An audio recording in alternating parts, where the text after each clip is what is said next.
crazy mother.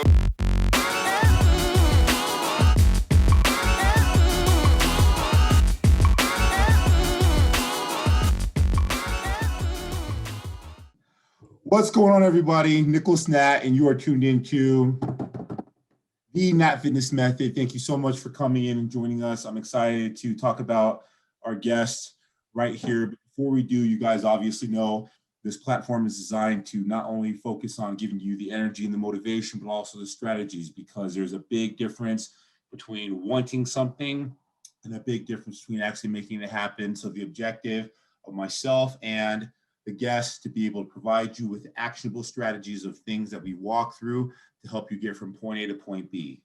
So without going into any further ado, I'd like to introduce my guest here on the left.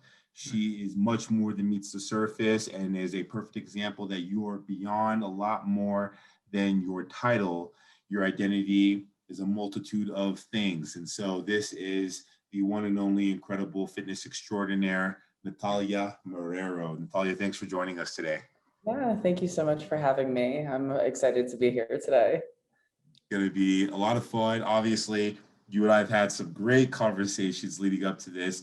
And so I just want to kind of dive in about this because, we had I think in this total sum, it was almost 3 hours, 3 hours of conversation. We talked for a while. Go forever from there. So one of the things I want to start off with is actually a quote on your Instagram. And it's one of two quotes that I want to share. So the first one is a quote: "No matter what happens, no matter how far you seem to be away from where you want to be, never stop believing that you will somehow make it. Have an unrelenting belief that things will work out, that the long road has a purpose."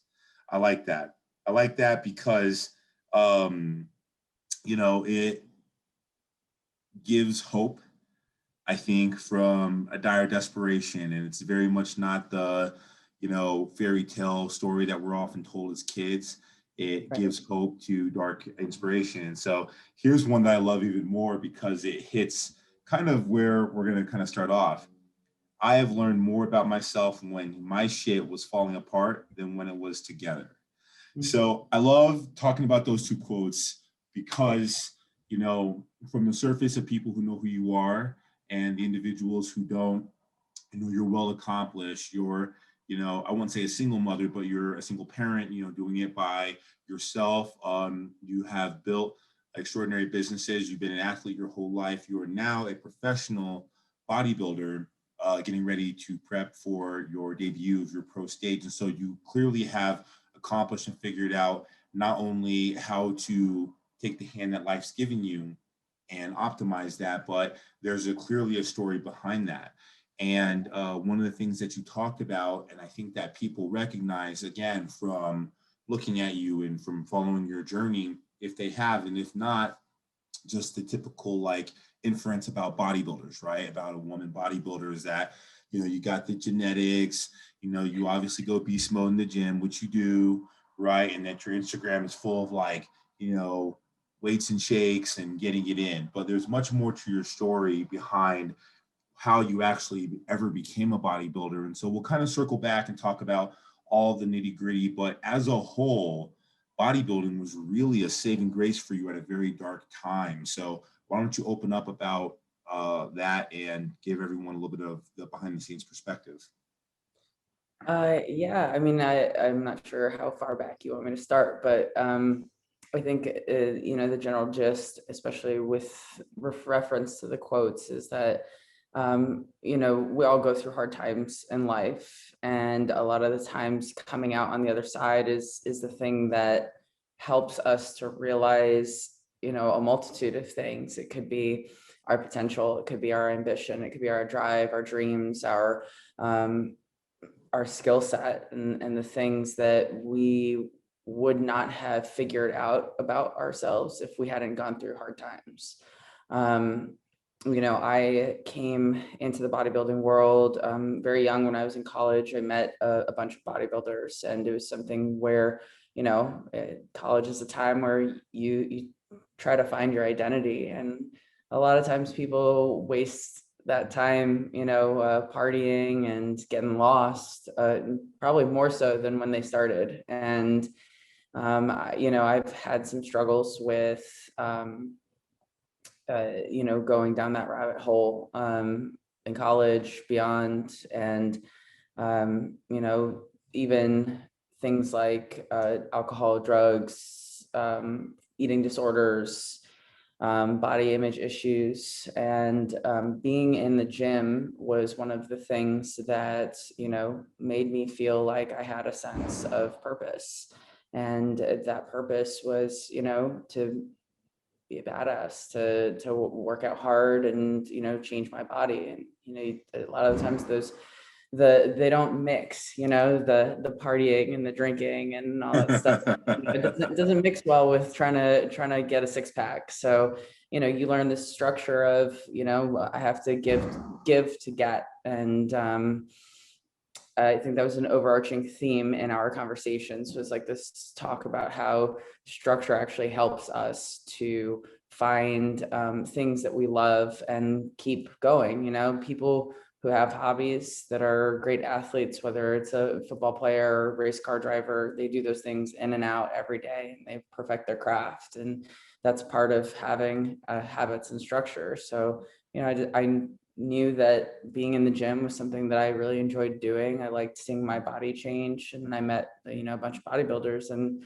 they were, I was in awe seeing, I think there was a female bodybuilder, like she was on another level. And a figure athlete and a male bodybuilder. And I loved watching them work out, and their dedication and the meals and all those things that, this is back in 2007, 2008, like stuff I'd never seen before.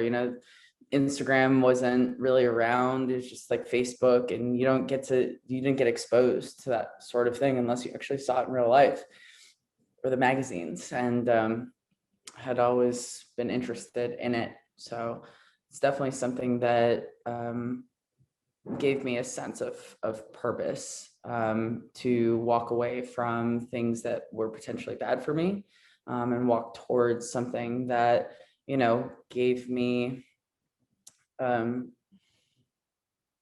sense of pride. And even, I think bodybuilding is creativity in a way, because you're molding yourself over and over and over again. So well, I like what you said. You said quite a few things, and so if we can really move back and kind of absorb, Sure. the entirety of everything that you said. I think the important things that you talked about, being in the party scene, right? And I think that could be a metaphor. Not everybody parties, and some people do. Some people, ambiguously just go ham, and like that's their life. Some people, it's intermittent, and other people might not be the party, but it might be food. And so what I like that you had mentioned is, you talked about going through this time and really having a loss of identity and a loss of purpose, and then finding structure, which helps connect you back to your purpose. Now, in this case, it was bodybuilding, but you talked about, the different examples of like a race car driver or whatever, right? And so I think the important thing is that you happen to fall in and come through an experience with that was what was meant for you, right? You had something that you looked at, you experienced it, and for whatever reason, it resonated with you, and you decided to run with that. Now we'll talk about how that came back and how that served a much bigger purpose much later in life, and how that continued to move to an already established structure, but how it also became what I would say is a saving grace, right? And so I love that, the take home message here is that you didn't really start out on top, and you didn't have this, underlying idea from the moment you were a kid to be a bodybuilder and then start busting your butt and winning first place trophies. Clearly you went through some struggles and were living a life that was counterintuitive. I think the expression I heard, and I don't know why it's resonated with me so much, but it's that you can't be a preacher and a rock star at the same time. Right. And so if you're in a position where you're trying to focus on bettering your health, it's hard to do things that are ultimately going to take away from that longevity. So, let's get into a little bit of history And that way, I think people can get a little bit of perspective for you, Natalia. So you are 34 now, correct? Yes. Perfect. But you know, you are the daughter of two parents who were both immigrants. Your dad was from Russia, and your mom is Filipino. She's from the Mhm. Philippines, correct? So they meet, and um, you know, you were born in New York, but you spent most of your life in Connecticut. And you know, talk to me about what that was like from the experience you had on vacation and the losing of your dad to growing up, and then ultimately until you got into Tulane. Sure. So yeah, I was born in New York. My parents both worked there, and you know, being from their respective countries, that's how they met. Was, you know, in a work environment. They got together, and my mother is Filipina, and my father is Russian, and you know, two very interesting and diverse cultures. But you know, they moved to the suburbs so that they could still commute into the city, and it was you know, I had a good childhood. I have no complaints. My parents provided for me very well, even though they might have struggled as kids and in their upbringing. So you know, I commend them for that, because you know, I see parents and families that you know, struggle, and then like it's a generational thing. And you know, my mom grew up in a, you know, when she was 15, she moved to a 1-bedroom apartment in Queens with her 3 siblings, her mom, her aunt, and her cousin. And you know, that's all of them living in that 1-bedroom apartment. So she had, you know, something to come up from, and they did well. And I never wanted for anything when I was a kid. But when I was 6, we went on vacation to Venezuela, and we were at the beach, and there had been some strong hurricanes. My father was like an avid swimmer, um, windsurfer, runner. He was. My mom always tells me he gave me the athletic genetics, because she had never done anything except for calisthenics in gym class growing up. So and he played, you know, he played volleyball, but I did we, you know, I was young. I do remember, I have very vivid memories from that. But as a swimmer, you know, he never like held back from like going in the ocean. That was like his place of peace. And the day that we went to the beach in Venezuela was not the day for him. And there was a very strong undertow from a passing storm, and he got pulled under, saved by the lifeguard, but it was like too late. So he passed away while we were out of the country.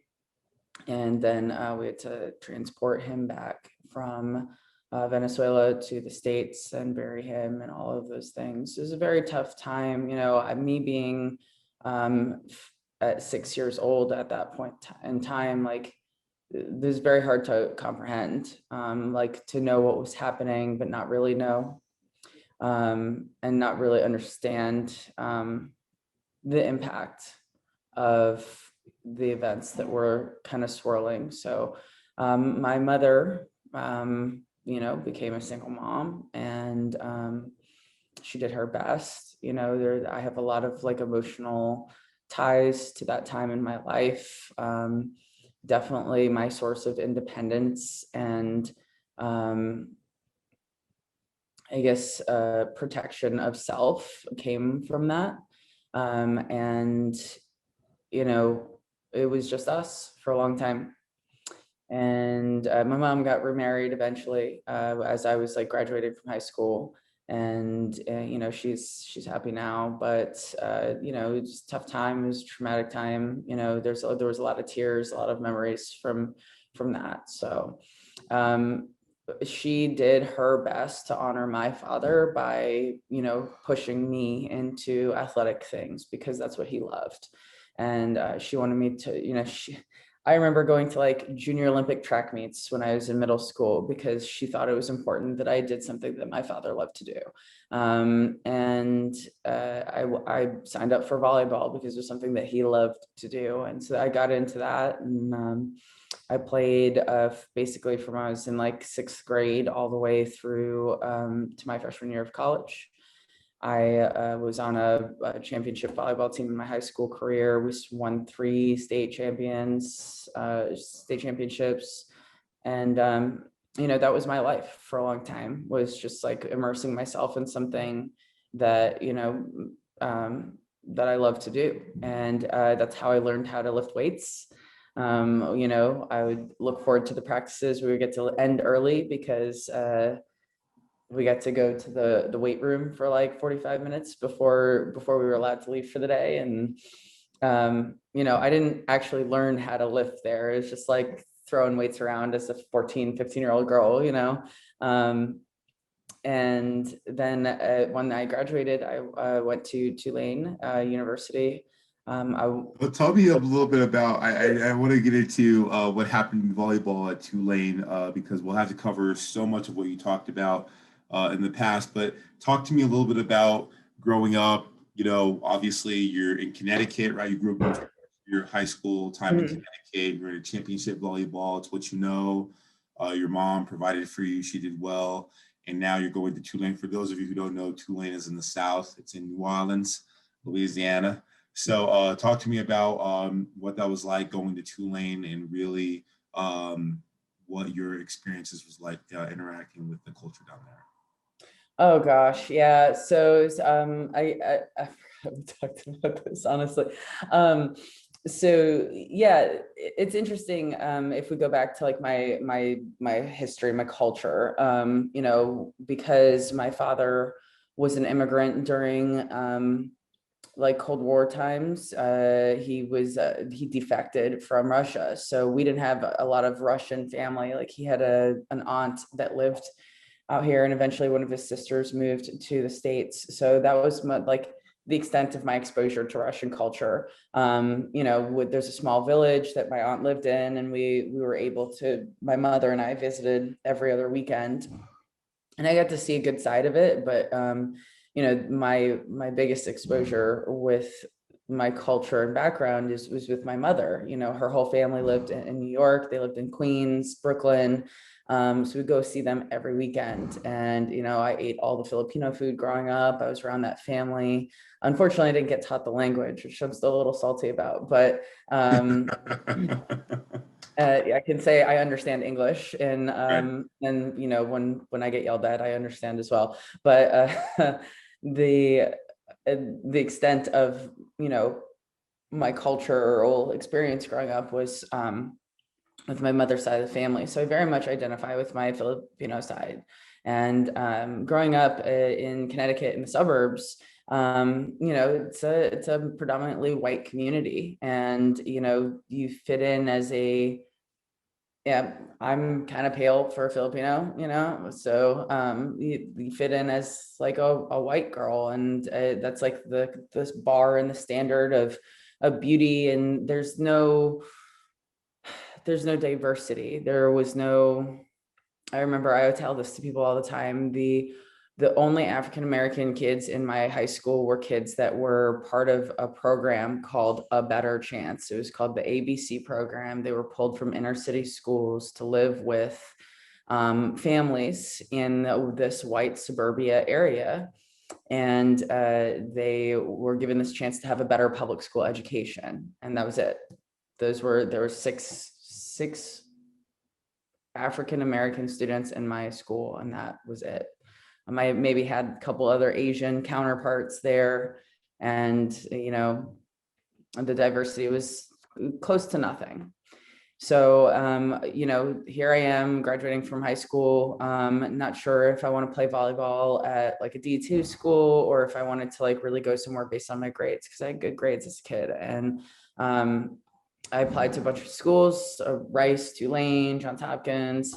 And in my mind, and when you grow up and you start to like see that there's this whole other world out there, right? That you know nothing about. The way that I operated was I wanted to go as far away as possible so that I could experience things on my own, because I was fiercely independent thanks to my childhood experiences. And I decided that I wanted to go to Tulane. They offered me some money. They didn't offer me a volleyball scholarship, so I went to walk on to the team there. And when I got down there, it was such a huge culture shock. And we talked about that, New Orleans is a melting pot. It is a great city. If you've never been, go visit. Don't do the tourist thing and go during Mardi Gras. Like, just go see the city, see the history. It's fascinating. It's got its own up and downs, but it's an amazing city. And like I said, melting pot. There's people from all different cultures. There's such a big Creole French influence there. And the South is just it's just a different animal. I think I could possibly say that I am the Southerner now, since I have lived in the South I equal laugh like because 50% of my life. I laugh because my parents are originally from Louisiana. So my dad, many of my viewers don't know this. My parents are from Louisiana. So my dad's from Bastrop, Louisiana. My mom's from Lake Charles, but we have an aunt who spends her family, and she spends much of her time in New Orleans. She lived there for many years. My sister lived in New Orleans for many years, and that's my mom is Creole. So very, very, very, it just cracks me up because you go down there for a week and you get adopted into the culture. And like you said, Yeah. people they go to do the Bourbon Street experience, which is fine, but you really want to go to Frenchmen and listen to music you'll never hear. You'll never hear anywhere else. Have some food, go to the French Quarters, stuff like that. So no, I love that. I love that. It's great. And I think it's important because obviously, you went to college, you walked on, and you were able to, find a spot for your team. And so I think a lot of what we're beginning to discover about you from being on a championship team and sort of cultivating this independence is that you're definitely a go-getter, right? Now, part of that, you can't have the blessing without having the curse. And so, we talk a lot about the independence and a lot about your competitive attributes that probably came from the athleticism, again, partially from both genetics, but especially what it sounds like a lot from your dad. Let's get into how you basically cultivated this fitness persona, which a lot of people would attribute, because it wasn't that you went from volleyball and then you just naturally became a gym rat. There's a big middle piece in between that sandwich. And to go back to what you said, I'm kind of skipping forward, but you had talked a little bit about the Shrek analogy. Identity is multifaceted like onions, and that's our Shrek analogy, right? Shrek and donkey. So if you haven't seen the Shrek movie, shout out to Shrek. You definitely want to Oh go my check out that gosh. Best first. movie ever. But Um, talk to me a little bit about what happened in this being the yin to your yang of athletics when you were in volleyball at Tulane and shortly after what ended up happening.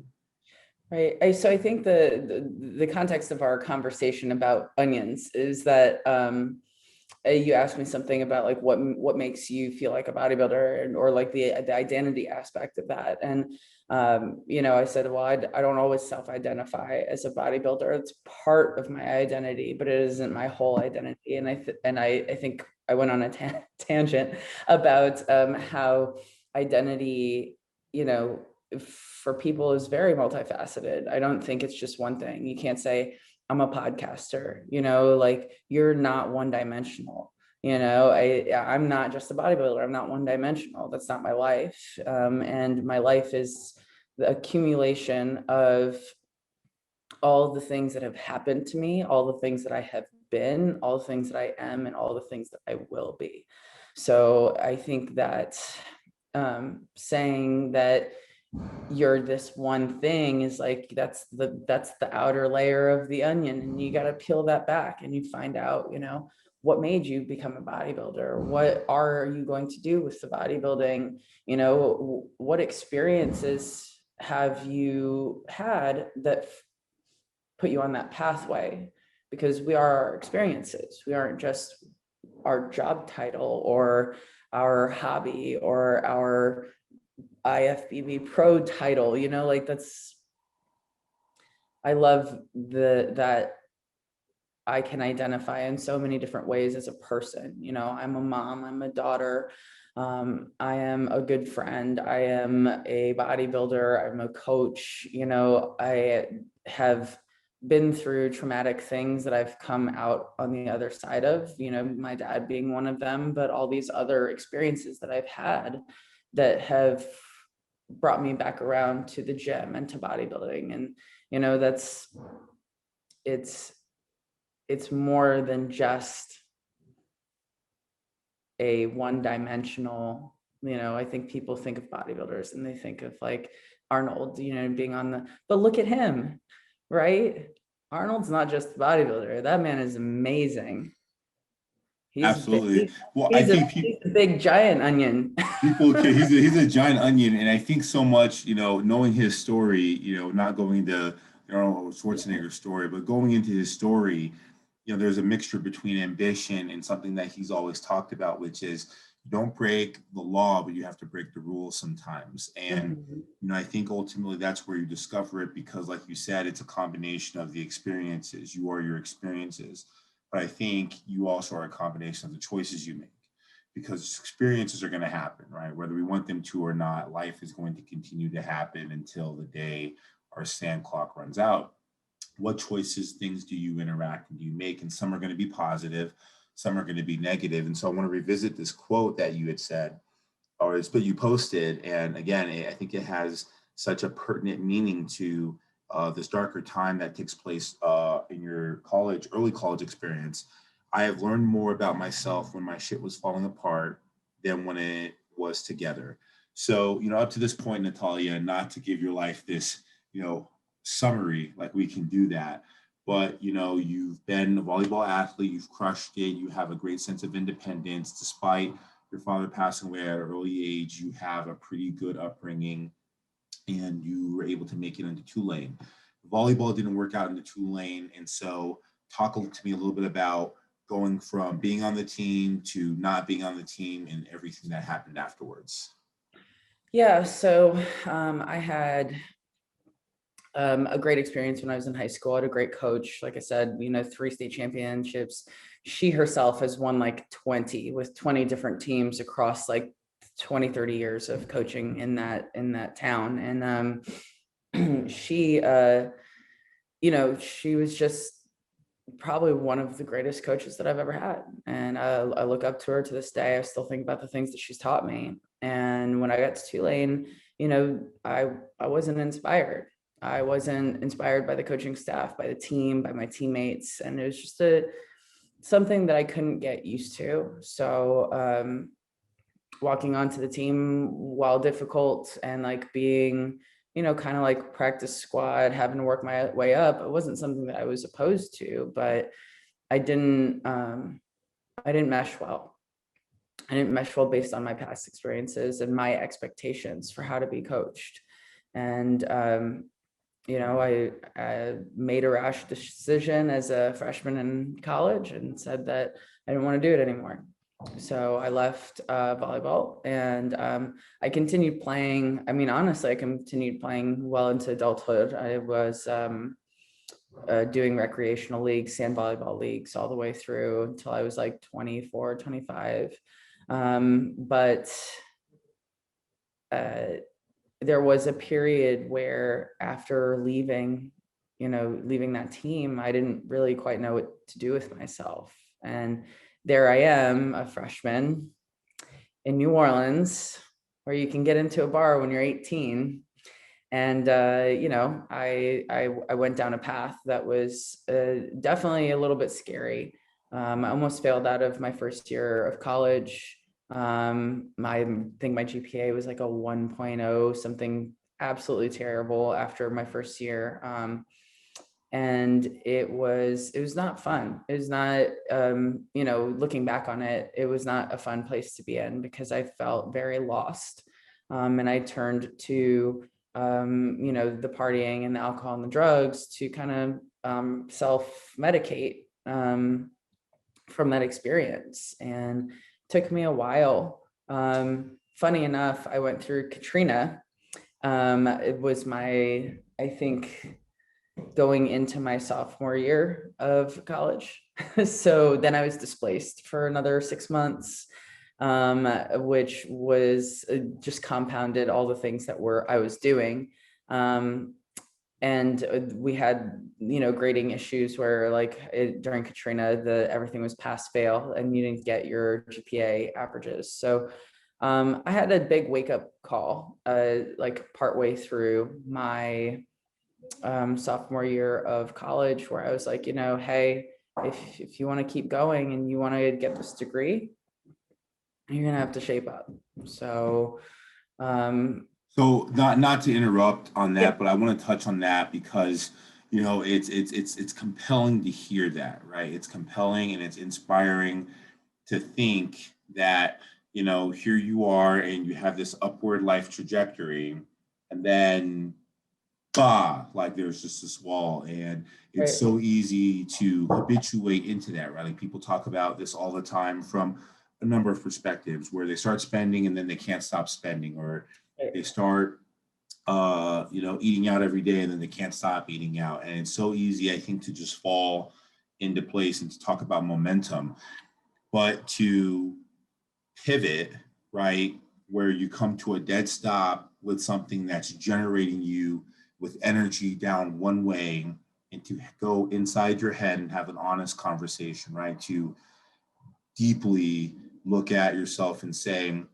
is this what you have in store for yourself? Because if it Right. isn't, you have to accept responsibility. You have to change it and you have to do that. And then to want that is the one thing. To actually make change and to move, which you'll get into in a second, is a completely other thing. And a lot of times, with a lot of the fundamental practices, not to get political, that we have here in the States, right, behind a number of things, whether it's the way we see our health, or whether it's the way that we choose nutrition of our diseases, whether it has to do with finances. And this is coming again from a person to person basis. Um, the doing is very difficult. The doing is difficult, and that's really the judgmental. So, how did you go from this momentous path when you really want to go this way to having a pivot conversation, making that decision, and then actually doing the work? Because so many people want to do that, they don't, or they don't stay with it. How were you able, in such a very vulnerable time in your life, able to make that switch? Yeah, well, we had a conversation um about James Clear's book, Atomic Habits. I wanted to shout that out because I know we talked about that. Yeah. And I think listening to, because I do audiobooks, I don't really actually read, but Hey, the there's nothing wrong with that. That's why anything they you make need the it, tool, right? right? Shout out to the audiobook, shout out to Audible, right? Yeah. Right.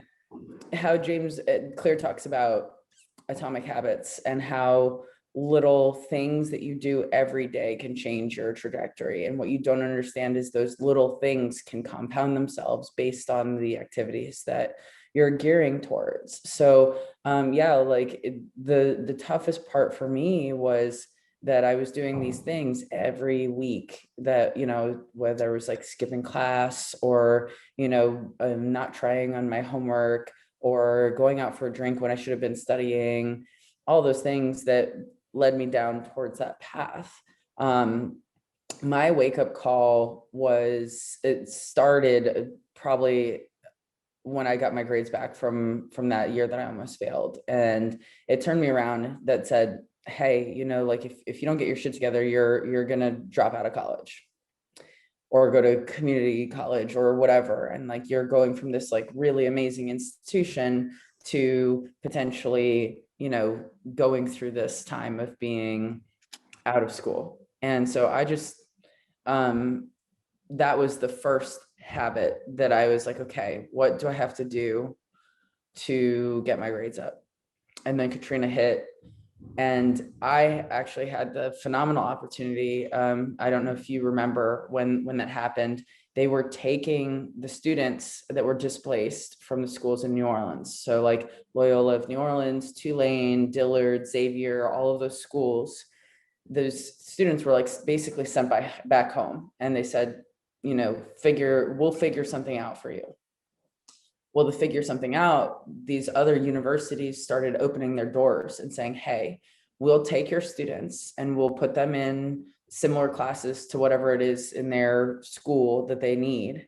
And we'll allow them to take our classes, and we'll figure it out with the university as far as tuition or reimbursement for that student. I had this phenomenal opportunity my mom still lived in Connecticut, and I went to Columbia University in New York, an Ivy League school, for a semester. And I was there with these brilliant students. And, it was almost like, oh, like I'm around these amazing people that are very intellectual, very smart, but I'm as smart as they are. And you start to see the change. And, I did amazing at Columbia. I wanted to stay, but I also wanted to go back to Tulane and to New Orleans because it felt like home at the time. And you grow this connection, especially with the tragedy that happened with Katrina, to want to be there and, contribute to the city. So I ended up going back, but it didn't really stop my partying and all that stuff. It was just the first step. And then when I got back to New Orleans, I thought to myself, what are the things that I can do to be healthier? I'd put on like whatever, the freshman 10 or 15, and Yeah, they say the freshman 15, more like 30 pounds oh now. my Or no, God. no, no, no. That's the quarantine 19. Is that what it is? COVID Yeah, I have 19, no stuff like idea. that. Yeah, Well, the yeah, numbers just keep going up. That's what it is. yeah. That's every year. It's like, oh, God bless the people in 2030 is going to be the freshman 30, right? Yeah, Yeah. yeah. So yeah, I had put on some weight. I was like, what can I do outside of volleyball? Like I said, I was a 3-sport athlete. I varsity all 4 years of my high school career. So I ran track, and those were the two things that I knew how to do. So I was like, okay, I'm not really playing volleyball that much anymore, except for tournaments and sand volleyball. So what can I do? So I started lifting weights and running 5Ks and 10Ks and half marathons. And that was how I stayed in the gym. I had to create my own structure around things that I already knew how to do so that I could stay in shape. Perfect. Perfect. So I want to circle back to something because, now you have this ability to, from looking back, you're getting into the gym and you're starting to, reconnect slash connect with a huge part of your life, right? And I don't know about for you, but, basketball and track were such a big part of my life, primarily basketball. And going to undergrad where I didn't play basketball anymore, that was definitely a struggle for me. And so, obviously that pushed me into fitness and where I spend an enormous amount of my time now. But it's funny because I wouldn't have associated myself with fitness. It was kind of just part of my life. And it isn't until Right. everything came full circle. So for you, you kind of come full circle. Prior to that, you have this pivot where you get to go to this Ivy League school and you sort of are forced to define yourself. You step up or you fall out, right? It's kind of this fight or flight response. Clearly, you're able to not just meet the criteria, but ascend. And then through that, you had this catalyst. And so a lot of what I hear, even from what you were talking about in Atomic Habits, which are the incremental steps, right? What are the simple things that move you in perpetuity, one direction? That is what your goal or moves you further away from that. And it's the incremental stuff that he really focuses on in that book. Shout out to that book, by the way. It's a great book. If you haven't, definitely feel free to read it or Audible, Barnes and Nobles, whatever, right? So it sounds like a lot of environment is really, what, your focus was for being able to not just, connect and find that catalyst of progression, but ultimately to allow you to have the space you need to really have the noise you need to quiet and the opportunity to expand the things that you wanted to expand. And so I take that definitely from a way of what you said. So at this point, you're definitely hitting the gym. You're pretty consistent, and you end up graduating. So right, you graduate, did well, boom, boom, awesome So stuff. So I just um, want to add there, yeah, I did graduate with a 3.0 GPA, you, and I here I am, what is it? 13 years later, and I'm currently pursuing a graduate degree. So like there those defining moments of you know, a 1.0, you know, or that's for some people, that failure it'll kill them. right. You know, they'll say, screw it, school wasn't meant for me. So it's all about how you take things and handle them and put them into your own perspective Well, it's about. such a powerful statement that you said, right there. I heard this quote, and again, I can't really attribute to anybody because who invented this, right? But it's event plus response equals outcome, right? And like you said, for so many people, failing out of college, your first year, even your first quarter semester, however you know that works, it's not uncommon.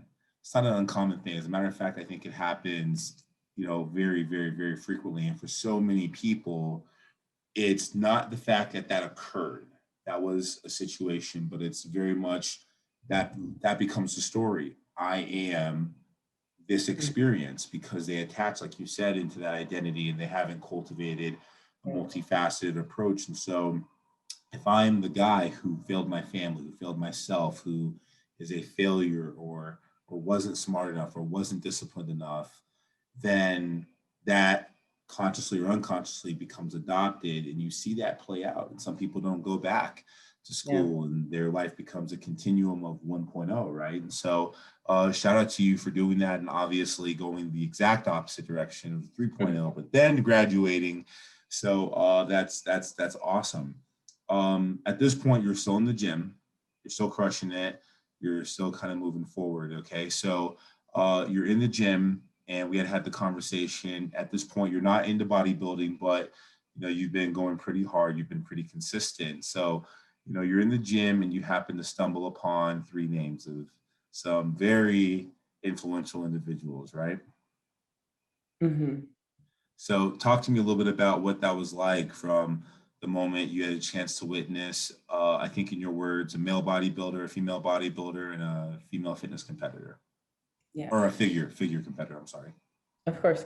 And I'm gonna see if we can break for a second because I had to get my phone charger not my phone, my laptop charger brought to me because my laptop is at like 10%. I want to make sure we don't. So if you can, I don't know if you want to pause.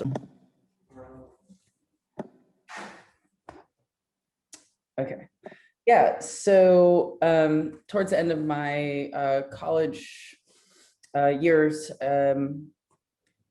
I met my now ex-husband in the gym.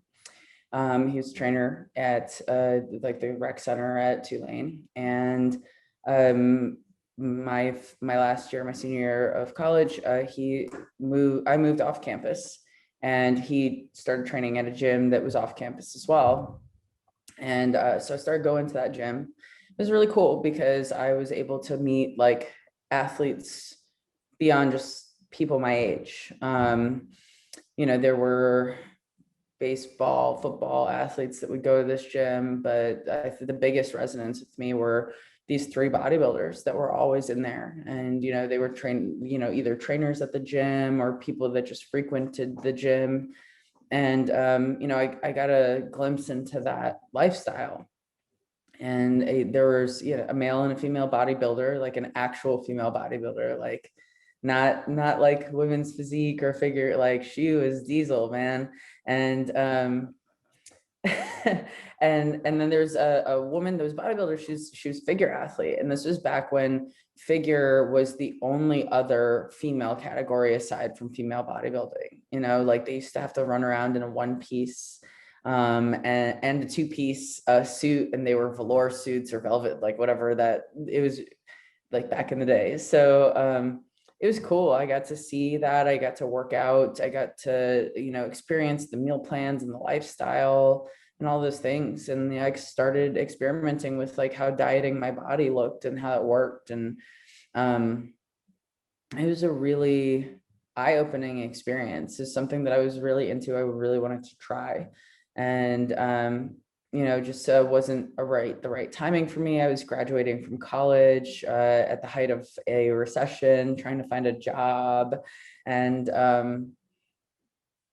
my focuses were kind of elsewhere in that capacity, but it was a great insight into that lifestyle.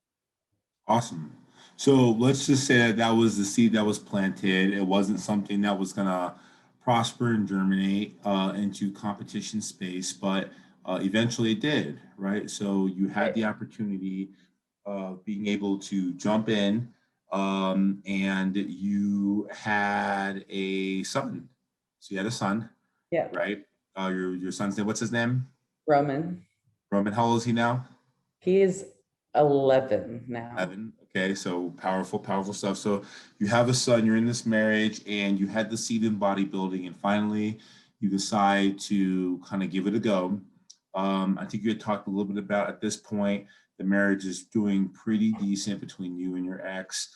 So simultaneously, as you're kind of stepping into the competition world, you're kind of cultivating your ambition, going through that experiences, things change. So I guess we're kind of talking about two different pieces that are kind of coexisting in the same timeline. Your marriage on one side and your competition space on the other side. So why don't you open up and let us know, give us an exploratory point of view. Yeah. Yep. The guy that I was dating towards the end of my college, I ended up we got married, had a kid, and we moved to Atlanta. And when we moved to Atlanta, he was working in a gym there, and the owner was friends with a bodybuilding coach that I ended up meeting. So I think my son was about 3 or 4 at the time. And I talked to the guy and I was like, I've always thought about competing. I've always wanted to do this and like do well. Like at this point, I had been following everything. I knew like about Nicole Wilkins. I had always seen her. Bikini was becoming a thing. And he was like, yeah, you do great. You do great in bodybuilding. So he put me on prep. I did 3 shows that year. The first show I did, I won the overall. And then I got a second place in my second show. And then I went to nationals and I got my butt whooped. So I did Junior USA's in 2013. That was my first national The show. humble sauce, right? Humble sauce. The What they call humble sauce. I was like the tiniest girl on stage at the time. It was hilarious. And now that I like look back at pictures, but it was like an eye-opening experience for me again, because I had seen the lifestyle, but I hadn't actually lived the prep, So I fell in love with it. I loved prepping. It was definitely the work in the gym was something that I was used to, and I liked it. I liked the structure, I liked the cardio, everything. Being my first prep, I got pretty lean pretty easily off of deficit, and it the problem at the end after the national show was that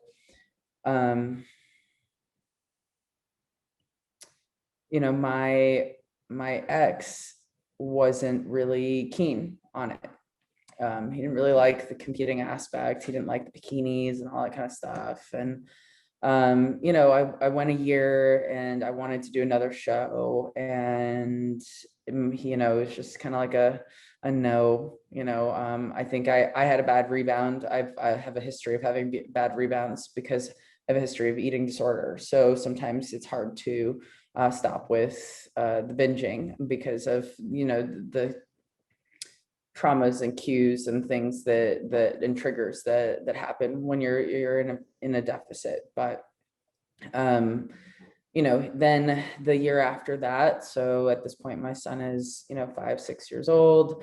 And I did another show, and my ex did a show, and he didn't like it. He didn't like the diet. He didn't like, he was an ex, he played ball in college also. So, he's always in great shape, but the eating part of it was not fun for him, and he didn't do very well. So again, he comes around and he says, I don't like this sport. I don't like competing in it. And, I think at that point, we were having some dysfunctions in communication and breakdowns in our relationship. So it just compounded the issue. I had always known that I could be good in this sport.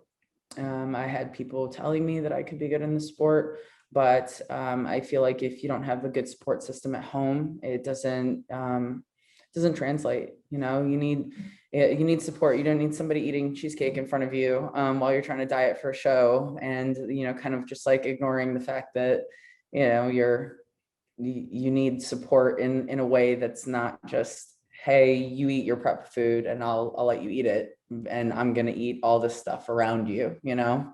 So beyond that, I tried to do, I think, one more show. So I did 3 shows in 2013. I did one show in 2015. And then I think I was getting ready to do a show in 2017, and it didn't happen, because at that point, my marriage had like collapsed. The communication issues turned into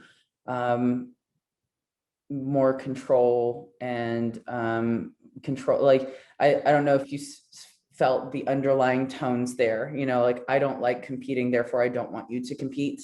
Sure. But there was some control issues there, and those control issues turned into emotional abuse, which then at the end of my marriage turned into physical abuse. And those things were a very downtime for me, where I felt like I could be a great athlete, and I was a working mom, and, trying to make my family a whole and keep it together. There were things that just weren't working. And, we talked about turning points, and, the little habits that get you to a certain place. There are little habits. I was letting myself be walked over. I was letting myself be emotionally abused and manipulated and physically abused. And I was just forgiving and moving on. And those little habits sent me into this place where I just lost myself. And it's hard to say that, when you're in a relationship and a family and a marriage, you don't want to feel lost. You want to be your own independent person, but you also want to be part of your unit. And, sometimes people sacrifice a little too much to keep their unit together. And that's where I was at. I was sacrificing myself and my identity to, pander to the person that was abusing me. And I had some very eye-opening thoughts and events happen to me in terms of like the physical abuse. Once that happened, like the second or third time, I was just like, this isn't for me. So that was a turning point for me. Was me saying, hey, I don't deserve this, because nobody deserves that. And then 2, I'm stronger than this. I'm stronger than I'm allowing myself to be. And I was at a point where because I was lost, I was scared. I was scared to break up my family. I was scared to be happy on my own. I was scared to live a life beyond what I knew. And I took a jump. Actually, it was like after my birthday that year. And I went and saw a lawyer, and I filed divorce papers. And part of the thing about turning points in your life is that, one, it's not like this big aha moment. Like sometimes it is, right? Sometimes you have this like this moment that's like, holy shit, you know, like I know that this means I'm supposed to change this trajectory. But sometimes turning points are like a collection of little moments that you know, you look back and you see them in their succession. You're like, okay, this is supposed to happen for me. This is supposed to turn my life. You know, I look back at it and I think about my college experience, right? I think about the partying and all that stuff. Because once I started my divorce process, you know, my friends were like, "Are you okay? Do you want to go out and get a drink? You want to do this?" You know, and here I am transitioning to being a single mom.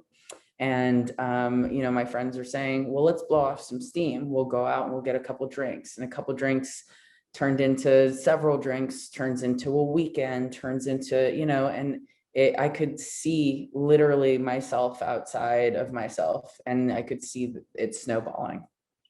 And, you know, that was like, it took a couple months of that. And then I had one night where, you know, bless my friends, but they were very dramatic, and this like little drama went down, and I like stepped back from the situation. I said, this isn't for me. And the next day I got online. I looked at shows for 2018 because this was like towards the end of 2017. My son had just turned 8. And I saw that the Arnold Amateur was going to be in like 3 months. Maybe 4 at the time. I can't even remember. It was like November, and the Arnold was like beginning of March. So Right, right. I emailed the promoter and I said, "Hey, you know, what do I need to do to sign up for this show?" And within like 3 days, I was signed up for the Arnold Amateur. I didn't have a coach. I'd been in the gym, like I had been like working out, but like I hadn't been in the gym. Right. And I looked at myself, I was like, I'm crazy. This is crazy. But it was probably the best decision that I could have ever made for myself. Because it felt liberating. It was this, you know, feeling of, gosh, like for so long, I took a step back. I took a back seat from being this amazing woman because I felt, or my husband felt, like I was belittling him, like I was making him small. So I had to make myself small to feed his ego. And this moment was just like, you know, I didn't even care. I didn't care if I was going to be last place at the Arnold. I was like, holy crap, I'm going to compete at the Arnold, you know? And I prepped for, you know, 3 months while I was still getting divorced, while I was still adjusting to being a single working mom. And I went to the Arnold in 2018 and I got 3rd place. And I had no expectations. It was probably one of the coolest feelings I've ever had, to have no expectations and go into a show and get 3rd place and be like, the Arnold Amateur is a huge show. You know, I think I had like 30 girls in my class. It was almost like a national level, you know, show. And to get 3rd place out of all those women and have, you know, judges and coaches reaching out and telling me like, yeah, you could be a pro. You know, that moment was the epitome of that turning point for me. That took, I don't know, 6 months, but it just solidified the things that I knew about myself that I wasn't able to clearly see yet. And it was very cool. And it took me another almost 2 years, no, like a year, 16 months to turn pro after I made that decision that day. And I said, I'm going to keep doing this until I turn pro. And I did 3 more national shows, and on the 3rd one, we got it. But Miami, right? yeah. Miami. That was our second stomping ground. First one was Chicago Yep. International. Shout out to juniors, and then Yeah, where we met in the Target, bonding over Target. some Oreos. What was that? Yeah, where are the Oreos? I don't know where the Oreos are, girl. I'm trying to find some rice cakes. If you're a bodybuilder, you live the diet lifestyle at some point in time, you can understand how funny that is. And you're, looking for walking down these aisles of all these things that like are taboo to say the least. And, you know, Well, for people that don't know, going to a national show is like an event, right? Like there's on any national stage, there's probably like 300 to 800 competitors. So absolutely. you're all Per staying, division, per division. yeah, Yeah. you're 300 to 800, yeah. But anyway, like you're all staying near the venue, and like either the same host hotel. So all the grocery stores around that hotel, that's bodybuilder territory. And if Right. you can get there early, everything's gonna be sold out. There's gonna be no Right. water, no chicken, no rice, no rice Avocado, no cakes, rice cakes, no rice. no Pop Tart. And then all No. the bad stuff, right? There's gonna be no candy. There's gonna be no Pop Tart. No Oreos. Yeah, people get it for the So what happened? post show You were celebration. shopping for your food, and I'm walking down the aisle looking for Oreos. Yeah, yeah. I remember it was a Target. That was the best we could do. I did have a car, but again, for people who have put themselves, fighters, anybody, bodybuilders, whatever, and you're at a deficit. What that means is, let's just say you're losing a little bit of who you are because you're very minimal calories until the day of show. It's all part of the process. Obviously you do it, smart, you do it controlled, but down there, just like walking down the aisles, and it's just like honey and things you don't even think about that just sound incredible. And it's kind of fun when you see a fellow competitor because you can spot us out. You're kind of like,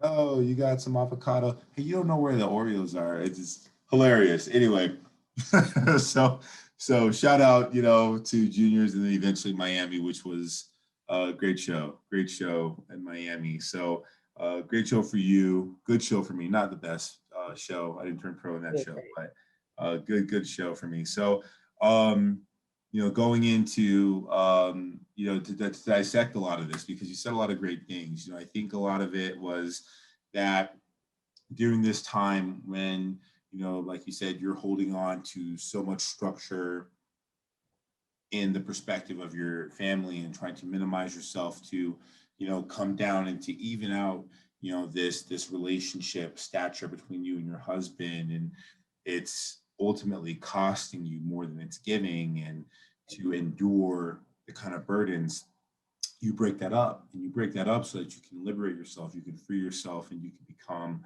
aligned with the person that is more of who you are, right?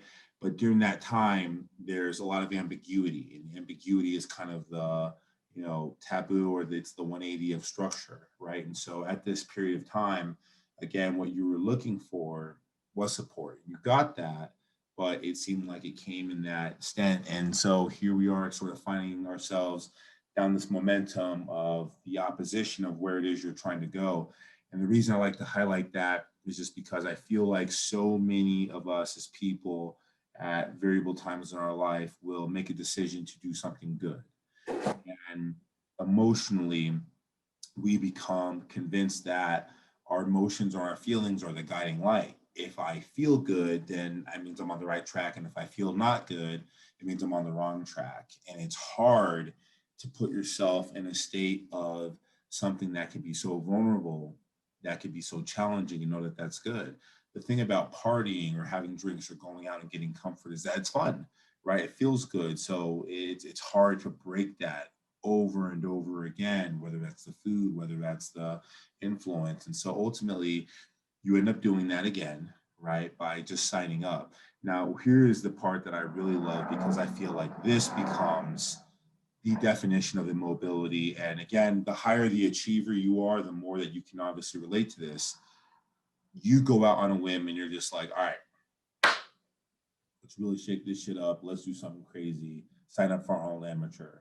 Like you said, you were going to the gym and working out, but you weren't training.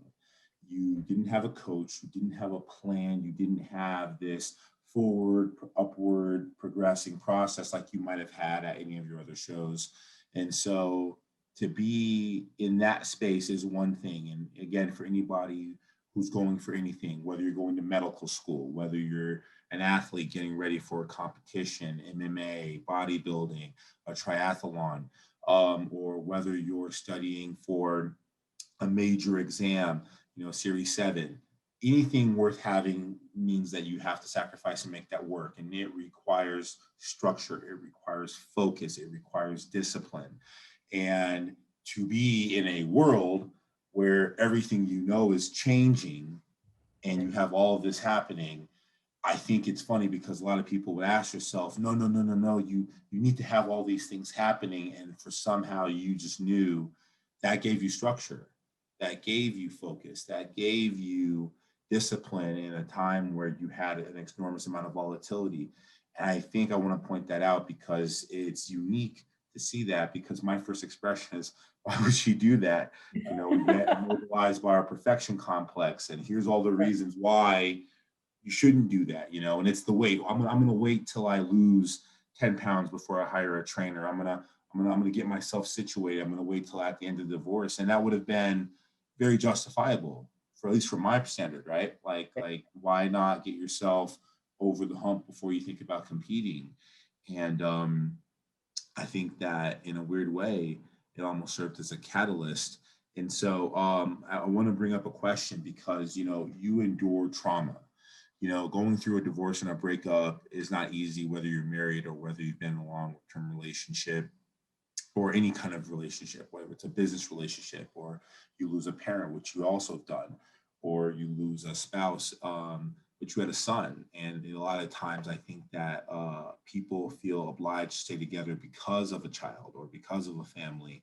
Yep. And it's even harder, especially, I don't want to say it's harder for women than it is for men, but if you are in the case where you're being emotionally not supported, you're being minimized, and then you're being emotionally abused, and then eventually physically abused from a perspective on the other side, it's so easy to just be like, look, if they throw the punch, you're gone. And, you're sort of torn between this tug of war. Right. So to jump out on a limb and define something that is traumatic, and again, I like to say that because so many people endure the experiences, a lot of like what we had talked about, where you were in college, you get a 1.0, you're sort of going down this wrong track. A lot of people find themselves for any number of reasons in this very similar situation, and that becomes the defining moment. And it becomes very hard, whether it's a teeter-totter of up and down cyclicality in their life, or whether they just choose that and they say that I am the fuck up, I am the nonchalant, I am the uncharacteristic individual, right? And so you have had the ability to endure something hard and to pivot it and to go the other direction. And so, I won't say that bodybuilding was your saving grace, because ultimately it was still a decision. But I will say that the ability to find, if you want to call it a silver lining, right? Your ability to change circumstances, a choice, and it's available to all of us as people. But to forego trauma and to have something that is so damn hard to change on an emotional level, on a physical level, on a spiritual level, on a psychological level, that's a lot to burden. How important and how imperative is it for someone like yourself, or even maybe making a recommendation to somebody who might be in some sort of a position where they can, relate to yours, to have something that speaks to them, that they can pursue, that they can go after, that they can chase when they're enduring or trying to come out of trauma? Yeah, I mean, I think it's very important. I think, and I think that motivation for that comes in many different forms. It's not just, finding structure and going to the gym. If it's, you're going through a hard time, you have anger issues, finding a way to release that anger, all those things, or anything that is an intrinsic motivator, right? Because we talked about this previously about an external versus an internal factor. It would have been easy for me to say like, hey, I have to do all of these things for my son because he's an external motivating factor, a very big one for me. Like I have to I have to continue to work and make money. I have to be sober. I have to, whatever those things, statements that I could have made for myself. But at the end of the day, and this comment is twofold, an external factor will motivate you to an extent, but an internal factor, this like creating a sense of peace and self and motivation internally that might come out and present as an external factor. Because bodybuilding, I think people would look and say, the gym in bodybuilding is very external. You were just competing to compete. You got on stage. That's an external factor. But really, bodybuilding is very internal because it takes self-motivation to get up every day, to go to the gym on a schedule, to do cardio, to work out, to make the food, to eat the food. That's why bodybuilding is as difficult as it is, because not everybody can have, I don't want to say self-discipline, because I feel like that's not the right way to put it. I don't want to down people, but not everybody can have the same internal motivation to pursue that kind of lifestyle. Sure. Hard lifestyle to live, but so is pursuing, your own business. So is getting a Series 7. So is passing the bar. So is going to medical school. All of those things, you can get into medical school. Doesn't mean you're going to get through it. And the only way you're going to get through it as a person is to know, I have to do the work. I have to get good grades. I have to understand the concepts. I have to be able to take care of patients. All of those things, those are very hard. And it's an external thing. You get up and you go to, well, now in COVID times, you don't get up and go to the school, but you might. We're working on it, in progress, right? Yeah. Right. But that's internally motivated. So you have to find something to internally motivate you to make the change. Like you said about school, right? You can allow that moment to define you. So you can allow it to really to defeat you and use that to define yourself and say, I failed, I fucked up. Or you can use it and say, well, how can I change this? How can I change me? What things can I do? What actions can I take? It's really a case of action versus inaction. And then it ties all the way back to the onion, right? We are a culmination of our experiences. I didn't say my experience defined me. I said it influenced me. It is part of my identity. I think, a lot of people don't look at things that way. They say my experience is who I am. Right. No, but the fact that my father died when I was young, or the fact that I almost failed out of school, those things influence how I look at future situations. It's part of me. It's so powerful to hear you explain, to use your own lifestyle as an example, but really getting the perspective between really what it takes to be disciplined. I think people talk about motivation. They said something like motivation is like a warm bath, right? It's always great getting into the warm bath, but over time, the warm bath doesn't become so appealing. And it's like, that's life. Like in the number of examples from medical school to Series 7, to bodybuilding, to fighting, to, owning your own business, which I know those. I know two of those from very, very, very strong experiences. They invigorate you, they highlight you. And a lot of that external is because it's cool to tell people that, oh, I'm a bodybuilder, I opened up a gym. And that takes us back to your one of your quotes that we started the episode with, which is amazing, because it is the definition of what we were talking about. No matter what happens, no matter how far you seem to be away from where you want to be. Never stop believing that you will somehow make it. Have an unrelenting belief that things will work out, that the long road has purpose. So I think that quote speaks so high volumes, and it resonates so much. But to someone like myself, when shit hits the fan, that's going to happen. There's going to be the momentum, and then right, we can't watch a movie without a climax. There has to be a climax. And there can't be a climax until there's that moment of oh shit, right? And the Legos fall and the sandcastle gets smothered, and the hero or the heroine is defeated. Well, in that case, I wanted to be in business until I did not want to be in business. And I think I didn't want to be in business a lot more. I was a lot more motivated to get out of business than I was to get into it once everything negative started happening. Per your conversation, it's fun to train, it's fun to compete until you get, your ass kicked on national stage. And for anybody who's ever been in a competition and doesn't place well, let me sit here and tell you, that first time that happens for me, I'll never forget. It was my second national show at USA's. I quit. I broke my phone in my hotel room because I won't say the airline.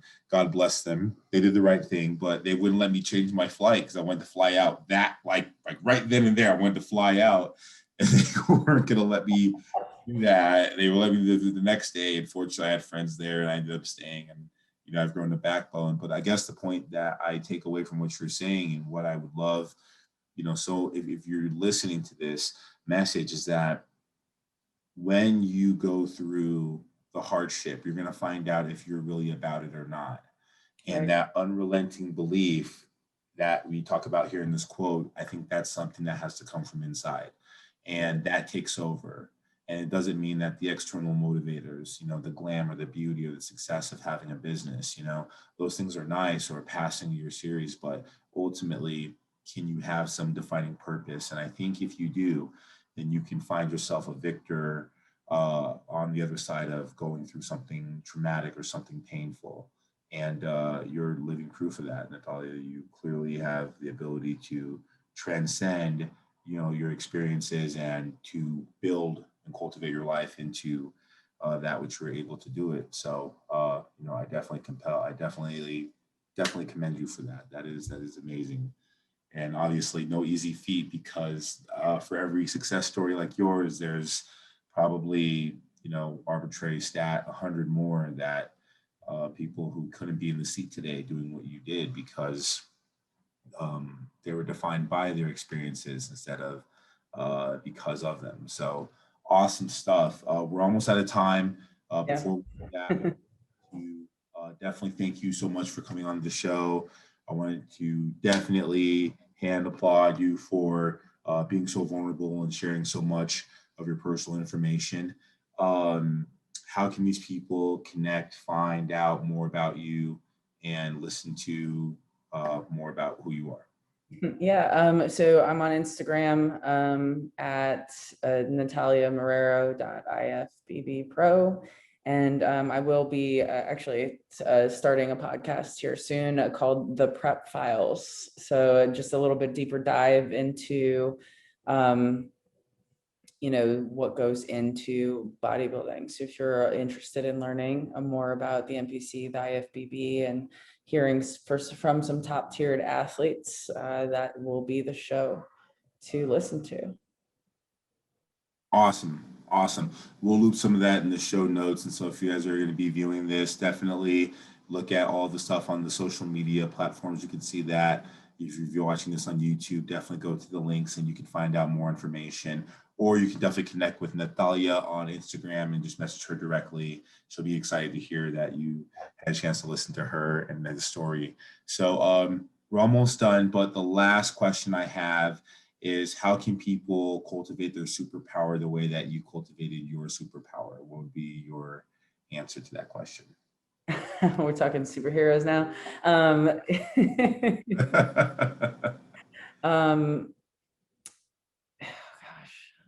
So I think to cultivate your superpower is to take every experience as a learning tool for you. good, bad, indifferent, and use those things as a reflection to drive you towards the next big step. It doesn't matter what it is. It doesn't matter if you want to be, the best mom that you can be, if you want to be a bodybuilder, if you want to be a successful business owner. There's never going to be 100% good days. And the way that you react to your bad days, not what happens, but the way that you react the next minute, the next day, the next week, those are going to be the defining moments for you to activate your superpowers. Wonderful. You guys have heard it from the one and only Natalia Marrero herself. How you respond to the circumstances that happen in your life will dictate and bring about your superpower, which I hope you do. Would love to hear about it. Feel free to definitely subscribe if you guys are checking this on YouTube. If you're not, you're joining us on any of the podcast forums, definitely subscribe. And we definitely would love to hear your thoughts about this. You can connect with Natalia on any of the platforms. Remember, there is no limitation, only those that exist in your mind. So be relentless in your pursuit of greatness and whatever else it is that you wish to achieve. Till next time, Natt Fitness Method family, Level Up Nation, signing off.